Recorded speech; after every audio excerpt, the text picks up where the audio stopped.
ആക്രമിച്ചതായി അന്താരാഷ്ട്ര മീഡിയകൾ റിപ്പോർട്ട് ചെയ്യുന്നു.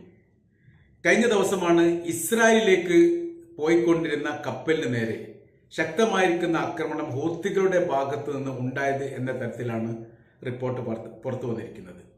23 ബാലിസ്റ്റിക് മിസൈലും ഡ്രോണുകളും ഈ കപ്പൽ ആക്രമണത്തിന് പങ്കുവഹിച്ചു എന്നുള്ളതും അതിശക്തമായിരിക്കുന്ന ആക്രമണം ഒരേ സമയത്ത് തുടരെ ഉണ്ടായതായിരിക്കുന്ന വിവരമാണ് ഇതിനോടനുബന്ധിച്ച് പുറത്തു വരുന്നത്. നാശനഷ്ടങ്ങൾ വല്ലാതൊന്നും ഉണ്ടാക്കാൻ വേണ്ടി സാധിച്ചിട്ടില്ല എന്ന് US ഉദ്യോഗസ്ഥർ പറയുന്നു എന്നതുമായി ബന്ധപ്പെട്ട് ഇത്തരമൊരു അക്രമം ഉണ്ട് എന്നുള്ളത് അമേരിക്ക തന്നെ സ്ഥിരീകരിക്കുന്നതിന്റെ ഉദാഹരണമായിട്ടും ഇതോടനുബന്ധിച്ച് തന്നെ വിലയിരുത്തുകയാണ്. അപ്പോൾ ഈ ചെങ്കടലുമായിട്ട് ബന്ധപ്പെട്ട മേഖല ഏറെക്കുറെ ശാന്തമായിരുന്നു. വല്ലാതൊന്നും അക്രമ കാര്യങ്ങൾ ഉണ്ടായിട്ടില്ല. അതിന്റെ കാരണം ആ മേഖല കേന്ദ്രീകരിച്ചുകൊണ്ട് യൂറോപ്യൻ കപ്പലുകൾ വലിയ രീതിയിൽ നിയന്ത്രണം ഏർപ്പെടുത്തിയത് കൊണ്ട് ഹൂത്തികൾ ആക്രമിക്കാറില്ല എന്നതായിരുന്നു. എന്നാൽ ഇടയ്ക്കിടയ്ക്ക് ഇസ്രായേലിനെ നേരിട്ടുകൊണ്ട് ആക്രമിക്കുന്ന ബാലിസ്റ്റിക് മിസൈൽ ഉപയോഗിച്ചുകൊണ്ട് ആക്രമിക്കുന്ന പ്രവൃത്തികൾ ഹൂത്തികൾ തുടരുന്നതായും റിപ്പോർട്ട് പുറത്തു വന്നതാണ്. ഈ അമേരിക്കയുടെ 3 കപ്പൽ ഒരേ സമയത്ത് ആക്രമിക്കുന്നത് ഒരുപക്ഷെ യുദ്ധം തുടങ്ങിയതിനു ശേഷം ആദ്യമായിട്ടാണ്. നിരീക്ഷണ പറക്കലൊക്കെ സാധാരണഗതിയിൽ ചെങ്കടലുമായിട്ട് ബന്ധപ്പെട്ട് അമേരിക്കയുടെ നാവിക വൈമാനികവുമായിട്ട് ബന്ധപ്പെട്ടൊക്കെ സാധാരണഗതിയിൽ ഉണ്ടാവാറുണ്ട്. ഈ ഒരു ആക്രമണം നടന്നതിനോടനുബന്ധിച്ച് അത്തരമൊരു സംഭവം ഉണ്ടായിട്ടില്ല.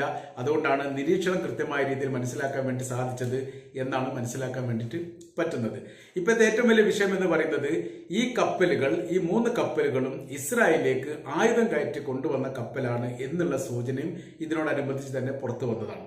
അപ്പോൾ ശക്തമായിരിക്കുന്ന ആയുധ സഹായങ്ങൾ ഇസ്രായേലിന് നൽകുന്നുണ്ട് എന്നുള്ള കാര്യം ഇതിനിടയിൽ തന്നെ വ്യത്യസ്തമായിരിക്കുന്ന രാഷ്ട്ര ഭരണാധികാരികൾ പല ഘട്ടത്തിലും UN സഭയിലടക്കം പറഞ്ഞിട്ടുണ്ടെങ്കിലും അതിനൊരു സ്ഥിരീകരണം ഒരു സമയത്തും അമേരിക്കയുടെ ഭാഗത്തുനിന്ന് ഉണ്ടായിട്ടില്ല. അവർ ഒഴിഞ്ഞു മാറുന്ന പ്രവൃത്തിയാണ് ചെയ്യുന്നത്. തങ്ങൾ സമാധാനപരമായിരിക്കുന്ന കാര്യമാണ് ആലോചിക്കുന്നത്, ആ പ്രവൃത്തി ലക്ഷ്യത്തിലെത്താൻ വേണ്ടിയുള്ള ശ്രമങ്ങളാണ് നടക്കുന്നത് എന്ന രീതിയിലൊക്കെ കൃത്യമായിരിക്കുന്ന ചോദ്യത്തിന് മറുപടി പറയാതെ ഒഴിഞ്ഞു മാറുന്ന ഒരു പ്രവൃത്തിയാണ് സാധാരണഗതിയിൽ ഉണ്ടാവാറുള്ളത്. ചെങ്കടലുമായിട്ട് ബന്ധപ്പെട്ട ഒരു പരീക്ഷണത്തിന് ഈ ഒരു പ്രശ്നത്തിന്റെ ഇടയിൽ അമേരിക്ക വലിയ രീതിയിലുള്ള പങ്കാളിത്തം വഹിക്കാറില്ല. മറ്റുള്ള കപ്പലുകൾ അതിര് കടത്തിക്കൊണ്ട് കൊടുക്കുക എന്നുള്ള ഒരു ശ്രമകരമായിരിക്കുന്ന കാര്യമാണ് അമേരിക്കയുടെ നാവികപ്പടയും ബ്രിട്ടന്റെ നാവികപ്പടയൊക്കെ സാധാരണഗതിയിൽ ഏറ്റെടുക്കാറുള്ളത്. എന്നാൽ ഇപ്പോഴത്തെ പ്രത്യേകമായിരിക്കുന്ന ഒരു സാഹചര്യം, യുദ്ധം വല്ലാത്ത രീതിയിൽ കഠിനമാകുന്ന ഒരു സ്ഥിതിവിശേഷം ഉണ്ടാകുമ്പോൾ ഇസ്രായേലിനെ സംബന്ധിച്ചിടത്തോളം അവർക്ക് ആയുധപരമായിരിക്കുന്ന ഒരുപാട് ചോർച്ചകളുണ്ട്. വ്യത്യസ്ത ലോക രാജ്യങ്ങളോടൊക്കെ തങ്ങൾ ആയുധപരമായിരിക്കുന്ന കാര്യങ്ങളൊക്കെ ഇസ്രായേൽ തന്നെ നേരിട്ട് ആവശ്യപ്പെട്ടതാണ്. പല രാജ്യങ്ങളും മുൻപ് ആയുധ കൈമാറ്റങ്ങളൊക്കെ നൽകുകയും അതോടൊപ്പം തന്നെ ആയുധ കൈമാറ്റ കരാർ വ്യവസ്ഥകളൊക്കെ ഉള്ള രാജ്യങ്ങളെല്ലാം നിലവിലെ സാഹചര്യത്തിൽ ഇസ്രായേലിന് ആയുധം നൽകില്ല എന്ന് പറഞ്ഞത് വലിയ രീതിയിലുള്ള പ്രതിസന്ധി ഇസ്രായേൽ ഉണ്ടാക്കി. ഇതോടനുബന്ധിച്ച് മിഡിൽ ഈസ്റ്റ് ഭാഗങ്ങളിൽ അല്ലെങ്കിൽ മിഡിൽ ഈസ്റ്റിന്റെ ഭൂമികയിൽ ഇസ്രായേൽ നിലനിൽക്കുക എന്നുള്ളത് തീർച്ചയായിട്ടും അമേരിക്കയുടെ അത്യാവശ്യമായിരിക്കുന്ന കാര്യമാണ് എന്നതിനാൽ ആയുധം നൽകി സഹായിച്ചുകൊണ്ട് ഇസ്രായേലിനെ യുദ്ധത്തിന് പ്രേരിപ്പിക്കുന്ന പ്രവൃത്തിയാണ് അമേരിക്ക ചെയ്യുന്നത് എന്നുള്ളത് ഏറെക്കുറെ ബോധ്യമായിരിക്കുകയാണ്. അപ്പൊ ഇതിനോടനുബന്ധിച്ച് ഏത് തരത്തിലാണ് ഇനി ഹൂത്തികൾക്കെതിരെ ആക്രമണം നടത്തുക, അല്ലെങ്കിൽ ഹൂത്തികളുടെ ഏത് മേഖലയിൽ നിന്നാണ് ആക്രമണം നടത്തുക എന്നതിനെ കുറിച്ചൊക്കെ പഠനം നടത്താനുള്ള ഒരു ആലോചനയും ഇതിനിടയിൽ നടക്കുന്നു എന്ന് പ്രാദേശിക റിപ്പോർട്ടുകളൊക്കെ കാണാൻ വേണ്ടി സാധിക്കുന്നുണ്ട്. 15 തവണയെങ്കിലും ഹൂത്തികളുടെ യമന്റെ മേഖലയിൽ അമേരിക്കയുടെയും ബ്രിട്ടന്റെയും സൈനികർ വലിയ ആക്രമണം നടത്തിയിരുന്നു. 15 സ്ഫോടനം നടത്തി ഒരുപാട് നാശനഷ്ടങ്ങൾ ഉണ്ടായി എന്ന രീതിയിലൊക്കെ റിപ്പോർട്ടുകളൊക്കെ പുറത്തു വന്നതാണ്. ഹൂത്തികളെ സംബന്ധിച്ചിടത്തോളം അവർ ഇല്ലാതാവുന്ന രീതിയിലുള്ള ശക്തമായിരിക്കുന്ന ആക്രമണ പരമ്പര തന്നെയാണ് തങ്ങളുടെ ഭാഗത്തുനിന്ന് ഉണ്ടായത് എന്നും പിന്നീട് ഒരാഴ്ചയോളം അവരുടെ ഭാഗത്തുനിന്ന് വല്ലാത്ത രീതിയിലുള്ള പ്രതിരോധം ഇല്ലാതിരുന്ന സമയത്ത് അവരേറെക്കുറെ ശാന്തമായിരിക്കുന്നു എന്നുള്ള കണക്കുകൂട്ടലായിരുന്നു അമേരിക്കക്കുണ്ടായത്. എന്നാൽ വല്ലാതൊന്നും വൈകാതെ തന്നെ അവർ മറ്റൊരു യൂറോപ്പ് കപ്പലിനെ ആക്രമിച്ചതോടുകൂടി അവരിപ്പോഴും ശക്തമാണ് എന്നുള്ളതും വ്യത്യസ്തമായിരിക്കുന്ന മേഖലകളിൽ അവരിപ്പോഴും ഒളിഞ്ഞിരിക്കുന്നു എന്നാണ് മനസ്സിലാക്കാൻ പറ്റുന്നത് എന്നാണ് ആ സമയത്തുള്ള റിപ്പോർട്ട് തന്നെ പുറത്തു വന്നത്. ഇപ്പോൾ ഹൂത്തികളെ സംബന്ധിച്ചിടത്തോളം അവർ ശക്തമായിരിക്കുന്ന ആക്രമണം 3 കപ്പലിനെ അമേരിക്കൻ കപ്പലിനെ ഒരേ സമയത്ത് ആക്രമിച്ചു എന്ന് പറയുന്നത് ലോകത്തിന്റെ മുൻപിൽ തന്നെ അമേരിക്ക വല്ലാത്ത രീതിയിൽ നാണം കെട്ടിരിക്കുകയാണ്. ഇത്തരം ഒരു പ്രതിസന്ധി ഇതിനു മുൻപ് അമേരിക്ക കൈകാര്യം ചെയ്തിട്ടില്ല. അമേരിക്കയുടെ ഒറ്റപ്പെട്ട കപ്പലിന് നേരെ ആക്രമണം നടത്താറുണ്ട്. അത് നടത്തുന്നത് മുഴുവനും ചരക്ക് കപ്പലാണ്. ആ ചരക്ക് കപ്പലിൽ തന്നെ പല ഘട്ടങ്ങളിലും അമേരിക്കയുടെ പേര് വെക്കാതെ മറ്റേതെങ്കിലും രാജ്യങ്ങളുടെ പേര് വെച്ചാണ് യാത്ര ചെയ്യാറുള്ളത്. അങ്ങനത്തെ ചില പ്രവൃത്തികളൊക്കെ ചെയ്യാറുണ്ട്. എന്നാൽ ഏത് ഭാഗത്തിലൂടെ ചെങ്കടലുമായിട്ട് ബന്ധപ്പെട്ട ഏത് പ്രദേശത്തൂടെ ഏത് കോലത്തിൽ ഏത് രൂപത്തിലും ഈ യൂറോപ്പുമായിട്ട് ബന്ധപ്പെട്ട കപ്പലുകൾ വരികയാണെങ്കിൽ മനസ്സിലാക്കാനുള്ള വലിയ ശാസ്ത്രീയ സംവിധാനങ്ങൾ ഹൂത്തികൾക്കുണ്ട് എന്നാണ് ഈ ആക്രമണത്തോടനുബന്ധിച്ച് മനസ്സിലാക്കാൻ വേണ്ടി പറ്റുന്നത്. അമേരിക്കയുടെ യുദ്ധക്കപ്പൽ ആക്രമിച്ചു എന്ന് പറയുന്നതാണ് ലോകം ഞെട്ടിയിരിക്കുന്നത്, ചരക്ക് കപ്പലല്ല.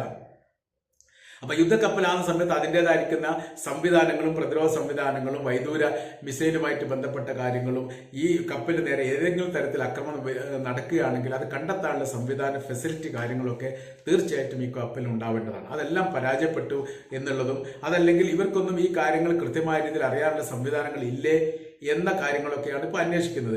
ഏതായിരുന്നാലും യുദ്ധക്കപ്പലുമായിട്ട് ബന്ധപ്പെട്ടുള്ള ആക്രമണം ഏറ്റവും കൂടുതൽ അടി വന്നിരിക്കുന്നത് ഇസ്രായേലിനെ സംബന്ധിച്ചിടത്തോളം അവർക്കാണ്. അവരുടെ മേഖലയിലേക്ക് ആയുധങ്ങൾ കയറ്റി വന്ന കപ്പലാണ് എന്നാണ് സംശയിക്കുന്നത്. അവർ ഹൂത്തികൾ തന്നെ പറഞ്ഞ കാര്യം അമേരിക്കയുടെ യുദ്ധക്കപ്പലിനെ തങ്ങൾ ആക്രമിച്ചു എന്ന് തന്നെയാണ്. ചരക്ക് കപ്പൽ എന്ന് പറഞ്ഞിട്ടില്ല, യൂറോപ്യൻ രാജ്യങ്ങളുടെ കപ്പലാണ് എന്നും പറഞ്ഞിട്ടില്ല. കൃത്യമായ രീതിയിൽ അമേരിക്കയുടെ യുദ്ധക്കപ്പൽ ഇസ്രായേലിലേക്ക് നീങ്ങിക്കൊണ്ടിരിക്കെ തങ്ങൾക്കത് കൃത്യമായ രീതിയിൽ മനസ്സിലാക്കുകയും തങ്ങൾ അവരോട് ആ മേഖലയിൽ നിർത്താനും പരിശോധനയ്ക്ക് വിധേയമാക്കാനുള്ള കാര്യങ്ങൾ പറഞ്ഞു എന്ന തരത്തിലുള്ള റിപ്പോർട്ടുകളൊക്കെയാണ് പുറത്തു വരുന്നത്. അപ്പോൾ ഏതായിരുന്നാലും ഇത് വലിയൊരു പ്രതിസന്ധി ആയിരിക്കുകയാണ്. ചെങ്കടലിനെ സംബന്ധിച്ചിടത്തോളം കീഴടക്കാനുള്ള വല്ലാത്ത ശ്രമങ്ങളൊക്കെ പല ഘട്ടങ്ങളിൽ അമേരിക്കയും ബ്രിട്ടനും ചേർന്ന് നടത്തുകയും UN സഭയിൽ അതുമായിട്ട് ബന്ധപ്പെട്ട് പ്രമേയം അവതരിപ്പിച്ചുകൊണ്ട് പാസ്സാക്കുകയും ചെയ്തു. അതിനോടനുബന്ധിച്ചാണ് അമേരിക്ക വ്യത്യസ്തമായിരിക്കുന്ന ചെങ്കടലുമായിട്ട് ബന്ധപ്പെടുന്ന രാജ്യങ്ങളോട് തങ്ങളുമായിട്ട് സഹകരിക്കണമെന്നും അവിടെ ഹൂത്തികൾ ഇല്ലാതാക്കാനുള്ള ശ്രമങ്ങൾ നടത്തണമെന്നും സൗദി അറേബ്യയോടും ഈജിപ്തോടും UN-നോടും ബഹ്റൈനോടും ഒക്കെ വ്യത്യസ്ത സമയങ്ങളിലും ഘട്ടങ്ങളിലും ഒക്കെ ആവശ്യപ്പെട്ടു. എന്നാൽ അറബ് രാജ്യങ്ങൾ ഈ മേഖലയുമായി ഫലസ്തീന്റെ പ്രശ്നമായതുകൊണ്ട് തങ്ങൾ ഇടപെടില്ലെന്നും ഹൂത്തികളുമായിട്ടുള്ള ഒരു ആക്രമണത്തിന് തങ്ങൾക്ക് താല്പര്യമില്ല എന്നുള്ള കാര്യം ആദ്യം തന്നെ പറഞ്ഞത് സൗദി അറേബ്യയാണ്. മാത്രമല്ല അവർ ഒന്നുകൂടി പറഞ്ഞു, നിങ്ങൾ ഒരിക്കലും ഹൂത്തികളെ നേരിട്ട് ആക്രമിക്കുന്ന പ്രവൃത്തി ഉണ്ടാവരുത്, അവർ വലിയ സൈനിക സംവിധാനമാണ്, തിരിച്ചടി കനത്തതായിരിക്കും, അതുകൊണ്ട് അവരെ ആക്രമിക്കുന്ന പ്രവൃത്തിയോട് തന്നെ തങ്ങൾക്ക് യോജിപ്പില്ല എന്നുള്ളതായിരുന്നു ഈ സൗദി അറേബ്യയുടെ നിലപാട്. ഏറെക്കുറെ ആ പറഞ്ഞ വാക്കുകൾ തന്നെയാണ് പിന്നീട് ഫലം കണ്ടത്.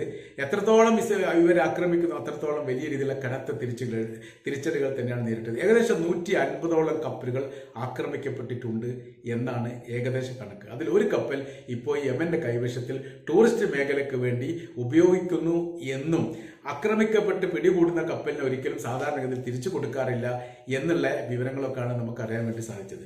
പ്രതിസന്ധി ഇപ്പോൾ നിലനിൽക്കുന്നത് അതിജീവനത്തിന് വേണ്ടിയിട്ടുള്ള ഒരു വലിയ ശ്രമം ഇപ്പോൾ അമേരിക്ക നടത്തുന്നത്. കാരണം നവംബർ മാസത്തിലാണ് അവിടെ പ്രസിഡന്റ് തെരഞ്ഞെടുപ്പ് വരുന്നത്. പ്രസിഡന്റ് തെരഞ്ഞെടുപ്പിനോടനുബന്ധിച്ച് ഈ പ്രശ്നത്തിന് പരിഹാരം ഉണ്ടാക്കാൻ വേണ്ടിയുള്ള വലിയ ശ്രമങ്ങൾ അമേരിക്കൻ പ്രസിഡന്റ് ജോ ബൈഡൻ മുമ്പേ ആരംഭിച്ചാണ്. പക്ഷെ അതെല്ലാം വലിയ രീതിയിലുള്ള പരാജയമാണ്. ആരും സഹകരിക്കാത്ത രീതിയിലുള്ള ഒരു വിഷയങ്ങളും അതോടൊപ്പം തന്നെ ഇസ്രായേലിനെ വിജയിപ്പിച്ചെടുക്കണം എന്നുള്ള നിർബന്ധ ഒരു ബുദ്ധിയും യഥാർത്ഥത്തിൽ അമേരിക്കക്കുണ്ട്. ഈ രണ്ട് കാര്യം കൂടി ചേരുന്ന സമയത്താണ് യഥാർത്ഥത്തിൽ അമേരിക്ക തന്നെ പ്രതിസന്ധിയാവുന്നത്. അങ്ങനത്തെ ഒരു പ്രത്യേക സാഹചര്യമാണ് ഇപ്പോൾ ഉള്ളത്. വലിയ രീതിയിലുള്ള നാവികപ്പടയും സൈനിക സംവിധാനങ്ങളും ഒക്കെ ഉണ്ടായിട്ടും യുദ്ധ സംവിധാനപരമായിരിക്കുന്ന നിലപാടുകളൊക്കെ സ്വീകരിച്ചിട്ട് പോലും യഥാർത്ഥത്തിൽ ചെങ്കടലിൽ പോലും സുഖകരമായിരിക്കുന്ന കപ്പലിന്റെ യാത്രാ സൗകര്യങ്ങൾ ഉണ്ടാക്കുന്ന കാര്യത്തിൽ പോലും അമേരിക്ക പരാജയപ്പെട്ടു എന്ന് പറയുന്നത് യഥാർത്ഥത്തിൽ അവർ ലോകത്തിന് മുൻപിൽ വല്ലാത്ത രീതിയിൽ നാണക്കേടിലായിരിക്കുന്നു എന്നുള്ളതാണ് സത്യം. അപ്പോൾ ഇതിനെ അതിജീവിക്കുന്നതിനെ കുറിച്ചുള്ള ഒരു പരാമർശം കൂടിയുണ്ട്. ഇത് കൃത്യമായ രീതിയിൽ തങ്ങൾ അന്വേഷിക്കുകയും ഇതുമായി ബന്ധപ്പെട്ട വിഷയത്തെക്കുറിച്ച് പഠിക്കുകയും ചെയ്തതിനു ശേഷം പ്രതിരോധ സംവിധാനത്തെക്കുറിച്ചോ അതല്ലെങ്കിൽ സുരക്ഷാപരമായിരിക്കുന്ന രീതിയിൽ ചെങ്കടലിന്റെ ഭാഗത്തിലൂടെ അടക്കമുള്ള കപ്പലുകൾ യാത്ര ചെയ്യുന്നതിനെ കുറിച്ച് എന്തൊക്കെ സംവിധാനങ്ങൾ സ്വീകരിക്കും എന്നതിനെ കുറിച്ച് തങ്ങൾ ആലോചിച്ചു വരുന്നു എന്ന തരത്തിലാണ് ഏറ്റവും ഒടുവിലായിരിക്കുന്ന ഈ വിഷയവുമായിട്ട് ബന്ധപ്പെട്ട റിപ്പോർട്ട് പുറത്തു വന്നത്. എന്നാൽ ഇതിന് തങ്ങളിങ്ങനെ ആക്രമിച്ചിട്ടുണ്ട് എന്നുള്ളതും 3 യുദ്ധക്കപ്പലാണ് അത് അമേരിക്കയുടേതാണ് എന്നും പറഞ്ഞുകൊണ്ട് അവസാനിപ്പിച്ചതിന്റെ തുടർച്ചയായ രീതിയിൽ ഇനി ഏതെങ്കിലും തരത്തിൽ അക്രമം ഉണ്ടാകുമോ, ഏതെങ്കിലും തരത്തിൽ കൈകാര്യം ചെയ്യുമോ എന്നതിനെ കുറിച്ചുള്ള ഒരു മറുപടിയും അല്ലെങ്കിൽ ഒരു വിശദീകരണവും ഈ വിഷയവുമായിട്ട് ബന്ധപ്പെട്ട് ഹൂത്തികളുടെ ഭാഗത്തുനിന്ന് ഉണ്ടായിട്ടില്ല. അവരുടെ ഭാഗത്തുനിന്ന് അവർക്ക് എന്തെങ്കിലും നാശങ്ങളോ നഷ്ടങ്ങളോ വലിയ പ്രയാസമോ ബുദ്ധിമുട്ടോ ഉണ്ടായിട്ടുണ്ടോ എന്ന് പോലും ഏകദേശം ഇപ്പോഴും കൃത്യമായ രീതിയിലുള്ള വിവരങ്ങളായിട്ട് പുറത്തു വന്നിട്ടില്ല. അത് അമേരിക്ക ഇതുവരെ ആരോപിച്ചിട്ടില്ല. ആയതിനാൽ തന്നെ ഇപ്പോഴത്തെ നല്ലൊരു സാഹചര്യം എന്ന് പറയുന്നത് ചെങ്കടലുമായിട്ട് ബന്ധപ്പെട്ട് അമേരിക്ക അടങ്ങുന്ന കപ്പലുകൾ സുരക്ഷിതമല്ലെന്ന്, അത് അമേരിക്കയുടെ യുദ്ധക്കപ്പലുകൾ പോലും സുരക്ഷിതമല്ലെന്ന് ഏറെക്കുറെ അമേരിക്ക ഇപ്പോൾ മനസ്സിലാക്കിയിരിക്കുകയാണ്.